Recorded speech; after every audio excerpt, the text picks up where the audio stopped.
Ligados e integrados. Oferecimento Ouro Fino. Saúde animal. Olá, muito bom dia! Bem-vindos a mais um Ligados e Integrados, o seu encontro diário com as notícias dos setores de aves e suínos.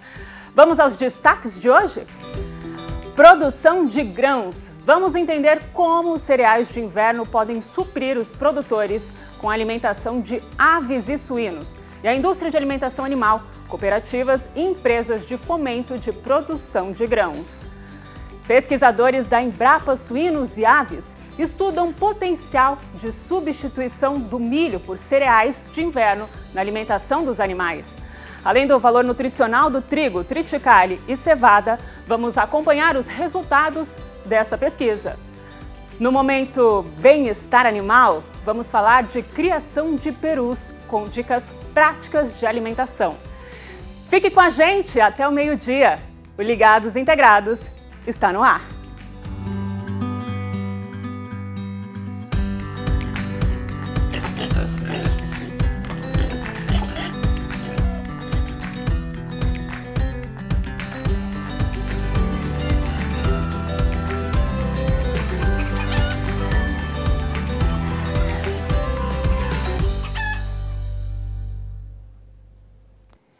De acordo com a análise do CPEA, Centro de Estudos Avançados em Economia Aplicada, o preço do milho fechou março em baixa, enquanto produtores têm necessidade de escoar a produção da safra de verão, compradores nacionais e externos limitam as aquisições. Vendedores estão mais flexíveis nos valores e dispostos a realizar entregas imediatas. Do lado da demanda, agentes consultados pelo CPEA sinalizam ter estoques para o curto prazo, enquanto outros aproveitam as oportunidades atuais de maior oferta para adquirir o cereal a valores mais baixos. Já com relação à exportação do grão, o Brasil exportou em 18 dias úteis, isso até a terceira semana de março, 1,13 milhão de toneladas de milho, volume 99% maior do mesmo período do ano passado e superior às 900 mil toneladas estimadas pela Associação Nacional dos Exportadores de Cereais para este mês. Além do milho e do farelo de soja, os cereais de inverno, como trigo, cevada, triticale, centeio e aveia, podem servir de insumos no alimento para aves e suínos, mas também tem seus desafios no mercado. Dá só uma olhada. Entre os grandes desafios que os produtores enfrentam estão os elevados custos com a alimentação. Isso porque as rações fabricadas para aves e suínos têm o milho e o farelo de soja como principais ingredientes. A quebra de produção e os altos custos desses insumos dão espaço a possíveis substituições. Cereais de inverno, já por si só, são caracterizados como culturas de inverno, Muito embora a Embrapa Trigo já tenha trabalhado, venha estudando a transgenia do trigo para variedade que possa ser cultivada num ambiente mais quente, por exemplo, no cerrado. Mas a aveia, centeio, triguilho, triticale e o próprio trigo são considerados cereais de inverno, inclusive erroneamente classificados como alternativos. A gente precisa passar a tratá-los como convencionais, porque são cereais, a exemplo do milho. Evidentemente, o milho ele tem um uso muito mais tradicional, As plantas, o layout das fábricas, inclusive, é desenhado para recepção, moagem, estocagem do milho. E esses cereais têm outras características. Esses cereais que são diferentes, eles demandam ou demandariam silos individualizados para você segregar cada fração, porque eles têm coeficientes nutricionais diferentes e quantidades a serem adicionadas diferentemente, dependendo da fase de vida do animal, do tipo do animal, enfim, das formulações. E mais, além dos cereais de inverno competirem nutricionalmente e financeiramente com os demais ingredientes da ração animal sem perderem qualidade, os gargalos para uso desses insumos vão além, como explica Ariovaldo. De maneira geral, nós temos gargalos, sim, e trazem bastante preocupação. Por exemplo, essa questão da logística voltada à capacidade estática de armazenamento. Então, mais de 30% da produção de safras brasileiras, né, ela não cabe naquilo que tem disponível para armazenar. Então, um aumento que tem se dado nas safras, eles têm sido percentualmente maiores do que a criação ou a disponibilização de mais armazéns para manter esse produto, né? E, de maneira geral, você perde qualidade, porque você perde produto e tal. Mesmo diante dos desafios e obstáculos, o CEO acredita que esse é um processo gradativo que precisa ser intensificado. Existe uma oportunidade muito grande, sim, de fomentar isso. O importante é que os estudos, né, e que envolvam, né, as discussões de ambos, né, fornecedor, que é a agricultura, clientes, que é a pecuária, para que não se estabeleça apenas índices, né, ou valorize o ingrediente por questões econômicas ou nutricionais. A necessidade de ambas, ou seja, tem que haver uma convergência para que haja esse custo e a oportunidade de inserir, né, esses cereais, né, para que complementem essas eventuais ou frequentes escassez que a gente tem observado.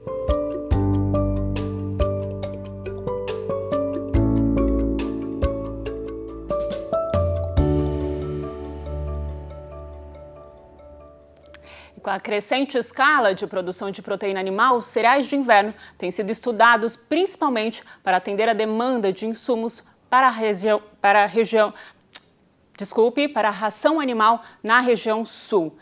É mais renda para o produtor circulando na região, com o aumento da área agricultável. Mas quais são os cereais que podem substituir o milho na formulação da ração animal? É sobre isso que vamos conversar com a pesquisadora da Embrapa Suínos e Aves, Terezinha Berton. Muito bom dia, Terezinha. Bem-vinda ao nosso programa. Bom dia, Daniela. Bom dia aos telespectadores. Seja bem-vinda, viu, Terezinha? Obrigada. Terezinha, aproveitando essa janela, né, de oportunidade, é possível estimar o quanto a região sul do Brasil já produz e pode produzir a mais de cereais de inverno? A região sul do Brasil produz em torno, somente o Rio Grande do Sul produz em torno de próximo de 4 milhões de toneladas, né? E Santa Catarina produz menos de 1 milhão.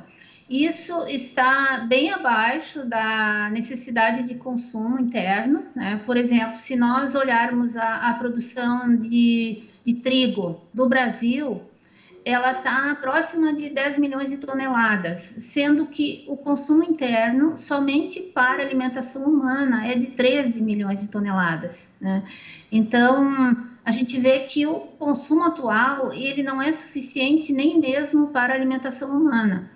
E aí nós temos essa demanda de uso para alimentação animal, e em breve nós teremos também aí uma demanda para a produção de etanol, que são das indústrias que estão se instalando no Rio Grande do Sul. Certo. O trigo, o triticale e a cevada têm o mesmo nível de energia e proteína que o milho e o farelo de soja? Não. Na verdade, se nós formos comparar esses 4 ingredientes, na média, nós temos que o milho é o ingrediente que tem maior conteúdo de energia, seguido pelo trigo, né, que é próximo do milho. Depois vem o triticale, que é próximo do trigo. E, por último, a cevada, que é a que apresenta o conteúdo energético mais baixo entre todos esses ingredientes, por causa do maior teor de fibra que ela apresenta, tá? E qual é o nível recomendado de inclusão dos cereais de inverno nas rações de suínos e aves? Como funciona, né, o balanceamento das rações em cada fase de produção, Terezinha? Bom, a gente fala cereais de inverno, né, mas então, justamente incluindo trigo, triticale, cevada, aveia, centeio, né? O trigo e o triticale, eles podem substituir até 100% do milho na ração.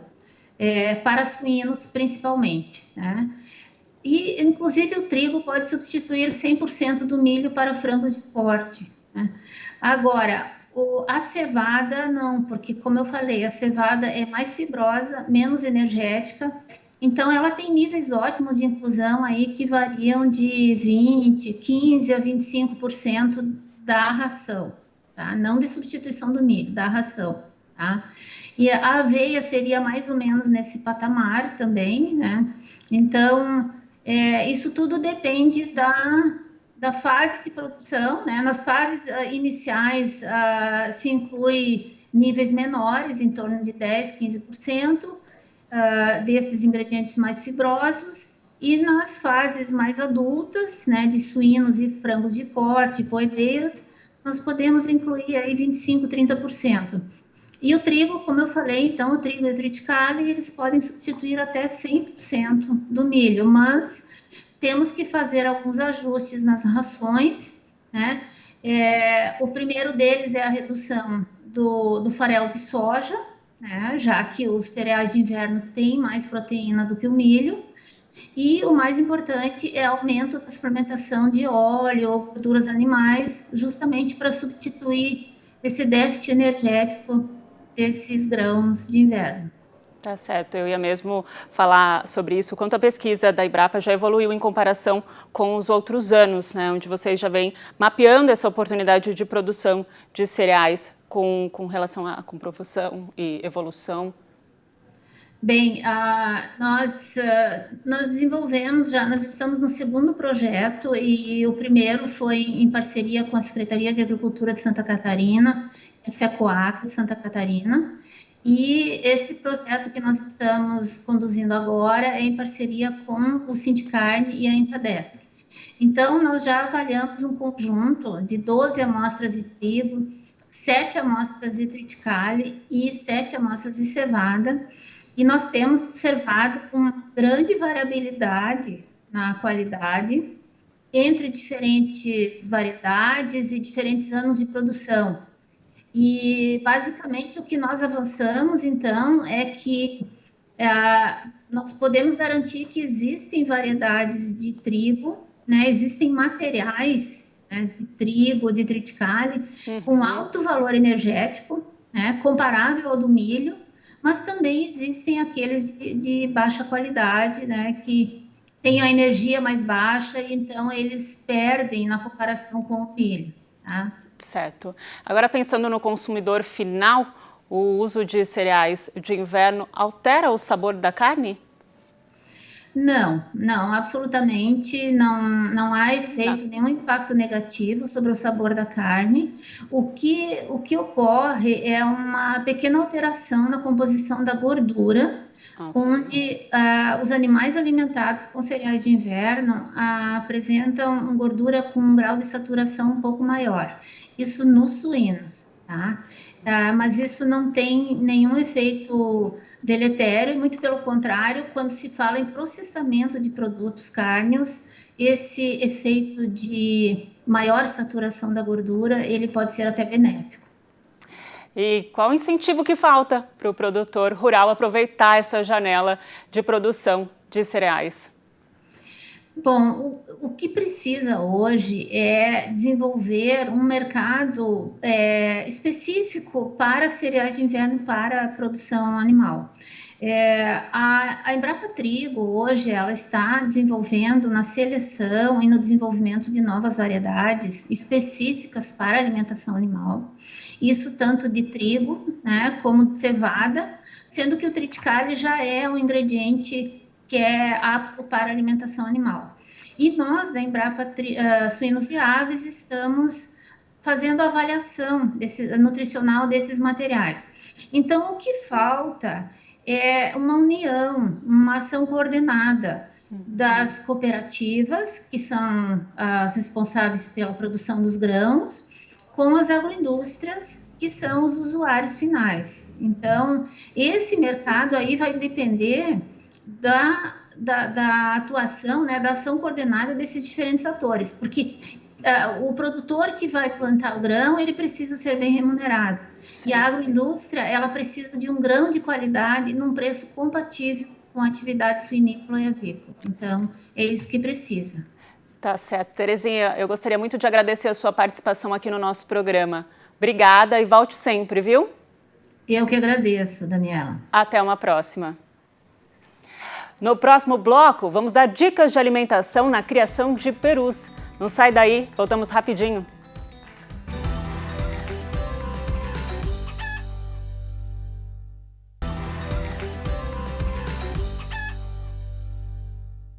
Estamos de volta e vamos de dicas práticas de alimentação para os perus no Momento Bem-Estar Animal de hoje.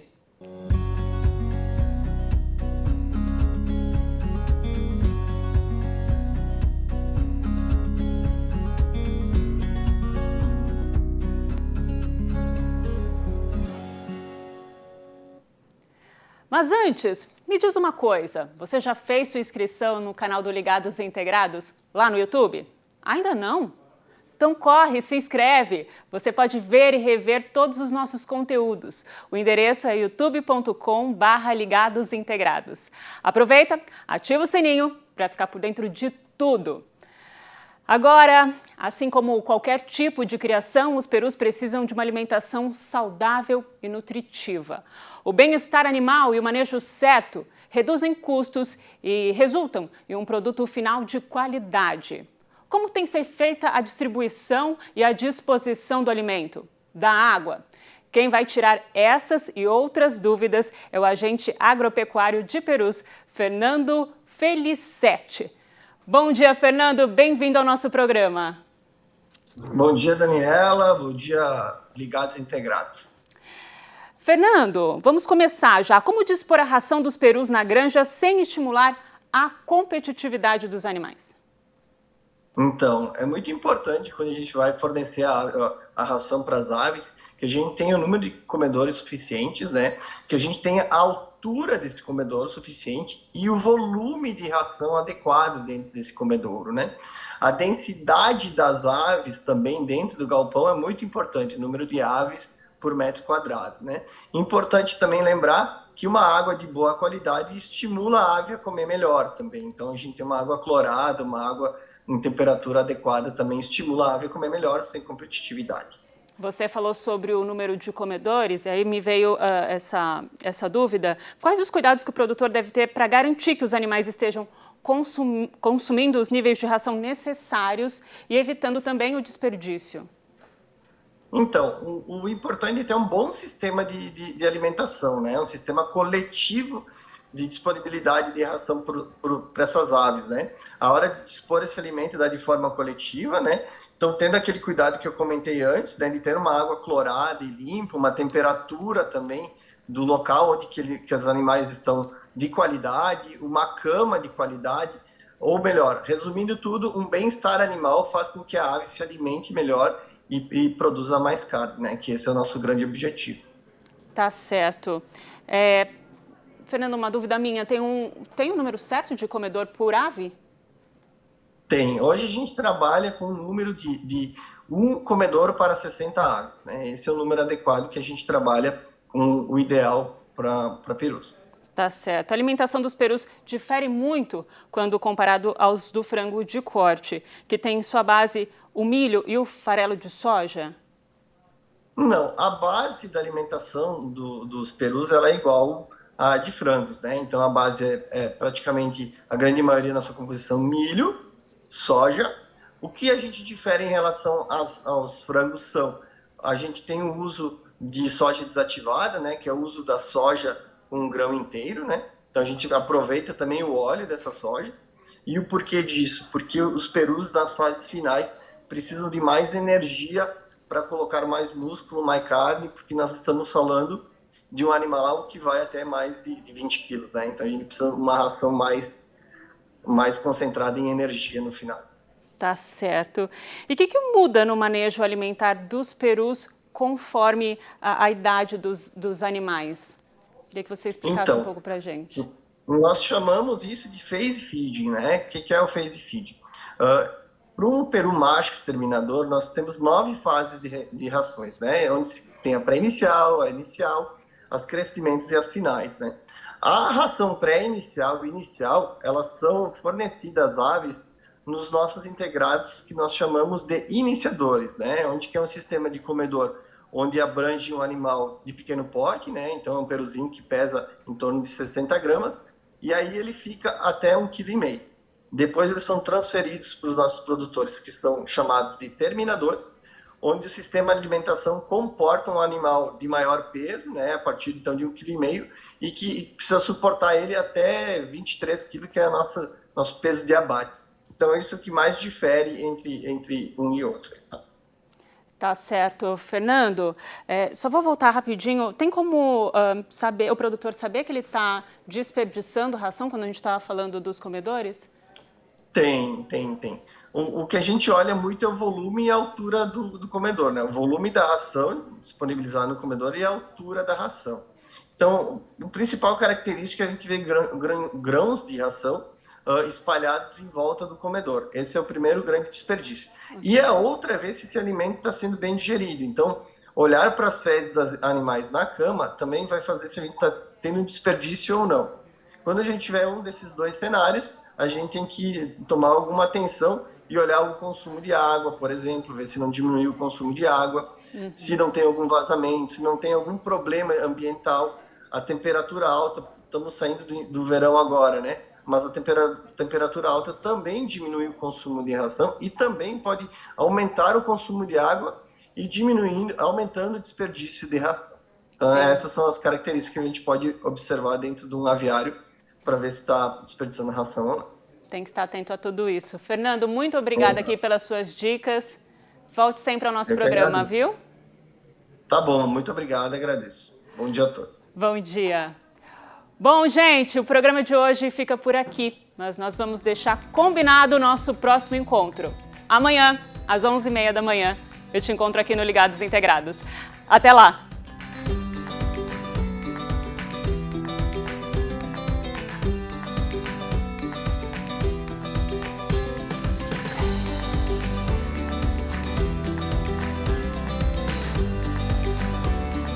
Ligados e Integrados. Oferecimento Ouro Fino. Saúde animal.